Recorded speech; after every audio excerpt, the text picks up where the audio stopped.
was a family living in like a more rural part of the city, and one day these masked men stormed into their house with a knife. These like young kids, there was like 6 of them, and they start the young dad. They stab him multiple times, and then they go on to stab the mom. And the killers, they even up the young son's legs, making him permanently disabled for the rest of his life. So what kind of people would go out of their way to kill these people who had no money? They were really young family. Immediately the police, they start investigating, and in that time frame they were able to arrest 5 people. Now when they arrest these 5 people, they realized that there was a 6th person involved, and his name was Soo XU, and we're gonna call him Soo. He was only 21 years old, and he needed to be arrested for these vicious family murders because everyone should stand and face justice, right? But the police keep looking for him, and he's nowhere to be found. So Soo came from a pretty rural background. Like, he grew up in this farming town, more like a village. He didn't really have that many opportunities. At the young age of 15 years old, his parents were like, hey, you should probably drop out of school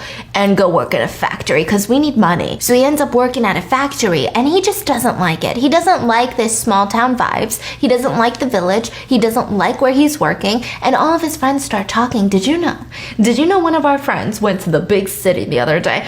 Oh my gosh, he won't stop talking about the opportunities there. What are we doing in this village? We need to go there. Now, he had been out of the village once before because his sister had gotten married to a guy there. So he had been there, and he had visited the temples that Hangzhou is known for. He had actually even met a monk who was in the process of teaching him martial arts every now and then. So his friends are like, we need to go to Hainan. And they pack their bags and they leave. Now, once they get there, I mean, they're living up their kid dreams. They're drinking, they're partying, they're eating good food, they're blowing cash without a thought in the world of what they're gonna do next. And while they're one of the friends says, hey, you see that scar that I have on my body that I've always been insecure about? Let me tell you the story behind that scar. When I was in grade school, there was a little and he kicked me, and that's what gave me that scar, and it's never gone away. It's permanent. It's permanent. And guess what? I heard that Forker moved to Hainan. He's got like a wife now. He's got a kid now. Do you think we should go over there and make him pay for what he did to me?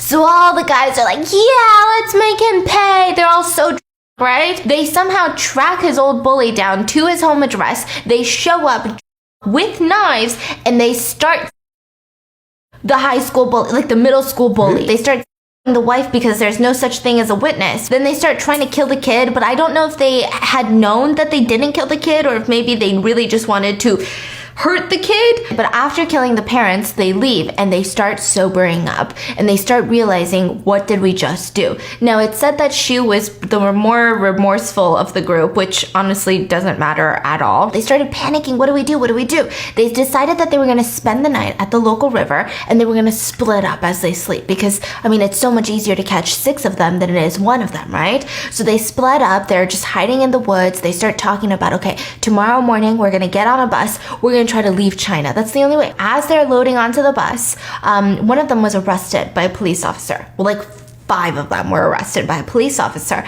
and one of them screams at Soo his nickname. So let's say his nickname is like Pumpkin, and he screamed, "Pumpkin, help me." So Soo knew that he was being caught. So Soo ran in the opposite direction. He did not board the bus, and he starts running, booking it, just running from town to town, and he had no idea where he was gonna go. He had no food. He only had the clothes on his back. He didn't have any money. He was terrified. He had no friends. Every single year, the police would end up going to Soo's house, like his family home where his parents lived, and they searched the place. They would look for any clues. Almost every single time, the parents were uncooperative. They did not want to help, and they thought that that was peculiar. They thought it was strange. So they start sorting through his information, and they kind of narrowed down to his siblings, Soo's siblings. So Soo's brother was working at as a chef at a local temple in Hangzhou. Yes, so they thought, okay, well, let's try to follow his lead. Maybe his brother knows something. His sister was also living in Hangzhou with her husband, so they thought, okay, maybe we need to go through their phone records. They subpoenaed their phone records, and they realized that anytime during the holidays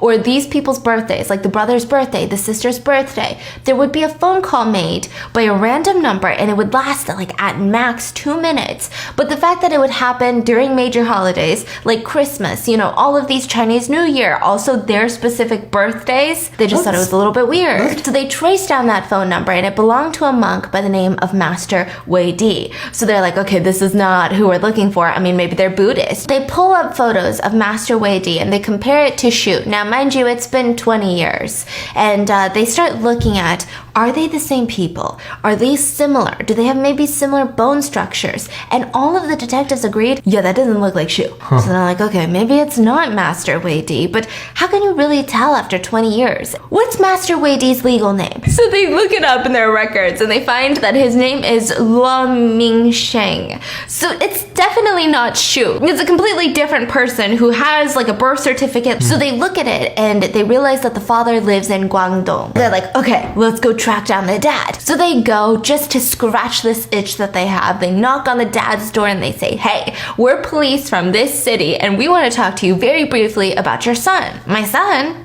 I haven't seen my son in years. I don't know where my son is. Oh, well, your son's a monk. Anyway, sit down. So he's like, what? So he sits down and the police are like, okay, yeah, your son's a monk. So here's a picture of your son. Can you identify that's your son? They show him a picture of Master Wei Di.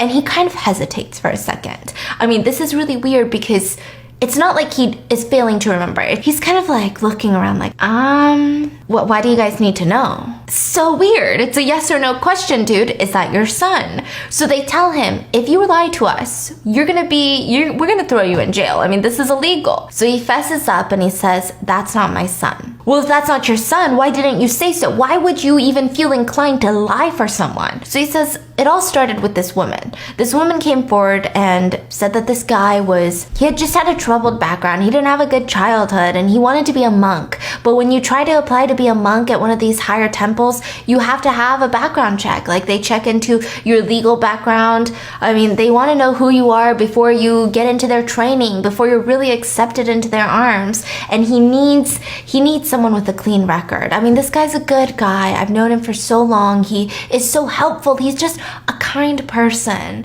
And he truly wants to devote his life to Buddhism. And you know, if he makes good money, I think he might owe you one day. Okay, but what do I get out of it? So he's like, okay, well, he can give you $1,600 if you are to give up your son's papers so that he can take it and he can fake this identity. So the dad helped Master Wei Di get his picture retaken for the ID, fill out the census forms, all of the legal stuff. And he goes on with this name and he starts going to temples. Now, when he goes to these temples, he had actually known someone, a monk at the temple. Remember that he used to visit that would teach him martial arts. So he went there and he asked, can I please become a monk? I am having just a quarter-life crisis. You know, I'm only in my 20s, but my girlfriend and I broke up. I'm so depressed, and I think that I'm not fit for this outside world. I don't really want to date people. I want to be abstinent and I want to be a monk. So he goes and this monk was like, yeah, I'm a little bit too old to be your mentor, so I'm going to take you to a different temple and you can try to be a monk there.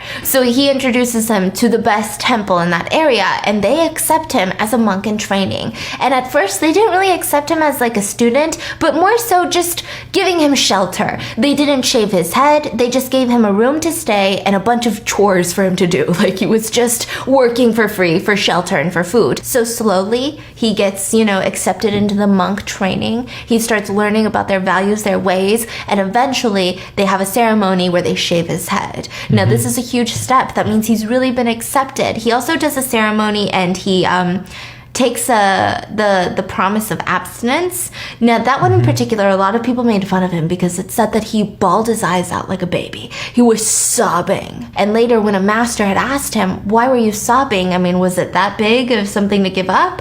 He said, no.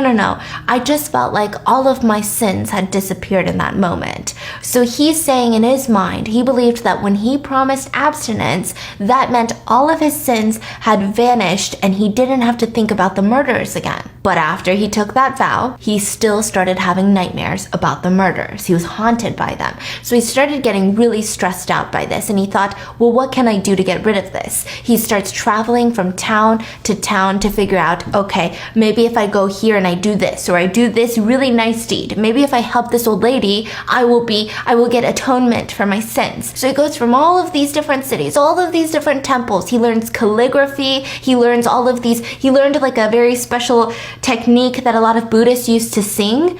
So he was just doing a lot, and he was really good at it. And because he was doing so well with all of these different types of skills and talents, he was actually enlisted as like the head of his monks at the temple. So he was in charge of a lot of people. He was really gaining leadership and a lot of respect and love and admiration by the whole community. Now, what gets fascinating is that he ends up having a heart attack at the young age of 40 years old. So he feels that this is something that's coming for him. It's like bad karma, right? So he's got to do something. Now in China, there is a cave called the Thousand Buddha Cave. It's also called the First Cave of China. If you were to look at a map of the inside of the cave, it almost looks like the internal organs of a human. And because of that reason, a lot of Buddhists believe it's a rebirthing cave, because when you come back out of the cave, you've been reincarnated. But he travels all the way to the Thousand Buddha Cave, makes it into the inner levels of the cave, and then comes out and believes, he literally gets down onto his knees crying, sobbing, because he believed that he had been reincarnated and all of his sins were gone, right? So with this amazing feeling of his sins are lifted, he can now just be Master Wei Di, and he doesn't have to look over his shoulder all the time for police coming at him. So from there, he decides to walk all the way to Hangzhou? Yes, which is a very, very far walk. Now, somehow, he ends up in Myanmar, which is a neighboring country, okay? And at this time, there were a lot of soldiers in the area that were battling. They were in war, and he crossed the border into Myanmar, and he believed that with this new reincarnation, he could really convert all of these people to Buddhism. And he stumbles across a group of soldiers who look at him, and they're like, wow, there's a weird Buddhist over there, right? Because he's got that shaved head, and your stereotypical, what you would imagine when you imagine a monk, right? So they're like, okay, this is like an exotic person who looks like a monk, and we're about to go to war. Maybe this is a sign. So they end up disrobing him. They steal everything that he has. They believe that this Buddhist had anything that he had touched had been blessed. So they believed that these items, if they had carried it into war, they would be saved, like they wouldn't be killed. Right. But they don't speak the same language. So Master Wei Di is just stripped naked in Myanmar, and he has no idea what to do.